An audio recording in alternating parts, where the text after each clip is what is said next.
जय हिंद साथियों, मैं डॉक्टर फिरोज खान, प्रवक्ता रसायन विज्ञान, ASN जीनियस इंस्टीट्यूट, सीपरी बाजार, झांसी, बुंदेलखंड। साथियों, हम लोगों ने अपने पिछले वीडियो में NCERT के अकॉर्डिंग विलियन चैप्टर के बारे में कुछ इन्फॉर्मेशन ली थी, जिसमें मैंने आपको विलियन की डेफिनेशन बताई थी। इसके बाद विलियन की सांद्रता ज्ञात करने की कुछ इंपॉर्टेंट विधियां बताई थी, जैसे कि मैंने मोलरता एक्सप्लेन की थी, मोललता एक्सप्लेन की थी, नॉर्मलता, मोल प्रभार जिसे हम लोग मोलंस भी कहते हैं, मैंने ये सारे टॉपिक एक्सप्लेन किए थे। आज हम लोग विलियन की सांद्रता ज्ञात करने की कुछ और विधियां भी पढ़ने जा रहे हैं, जैसे कि द्रव्यमान प्रतिशतता, मोल प्रतिशतता, आयतन प्रतिशतता आदि। तो हम सबसे पहले द्रव्यमान प्रतिशतता स्टार्ट करते हैं। तो आप सभी लोग ध्यान से कॉन्सेंट्रेशन से समझेंगे द्रव्यमान प्रतिशतता के बारे में। तो हम लोग देखते हैं सबसे पहले द्रव्यमान प्रतिशतता।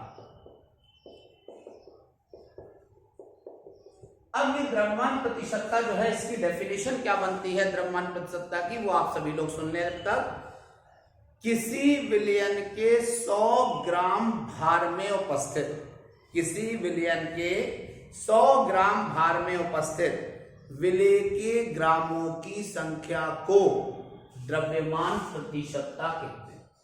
किसी विलयन के 100 ग्राम भार में उपस्थित विलेय के ग्रामों की संख्या को हम लोग क्या बोलेंगे, द्रव्यमान प्रतिशतता कहते हैं। अगर हम लोग फॉर्मूला लिखें द्रव्यमान प्रतिशतता का, तो क्या होता है, द्रव्यमान प्रतिशतता बराबर होता है विलेय के ग्रामों की संख्या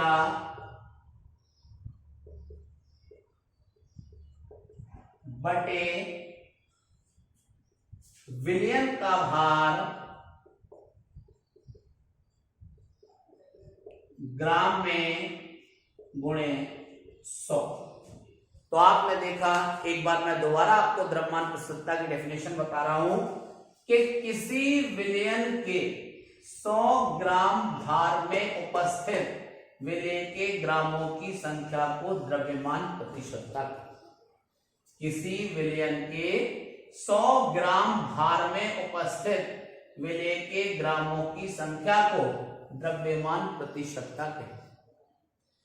जैसे सोडियम क्लोराइड के किसी विलयन की द्रव्यमान प्रतिशतता 10%। हमने मान लिया कि सोडियम क्लोराइड के किसी विलयन की द्रव्यमान प्रतिशतता जो है वो कितनी है, वो है 10%।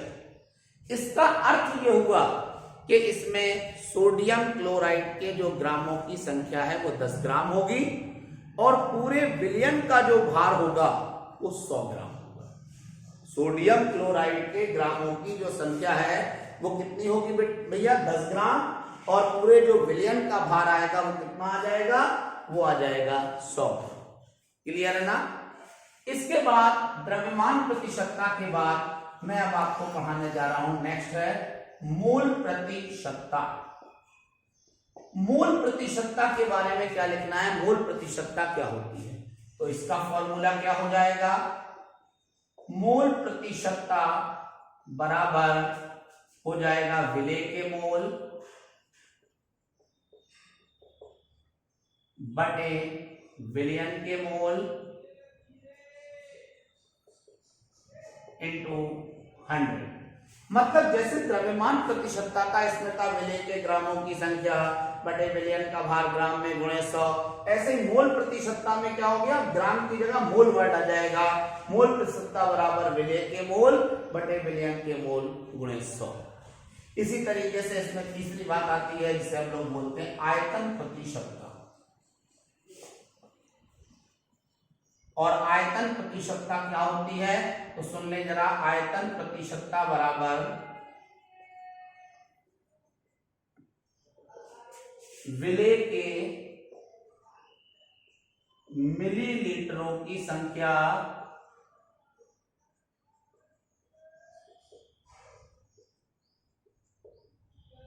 बटे विलयन का आयतन मिलीलीटर में इंटू 100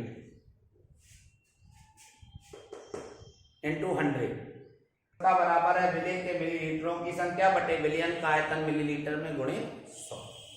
तो आपने देखा, एक बार फिर से मैं लास्ट बार पूरी हेडिंग से एक्सप्लेन करूंगा।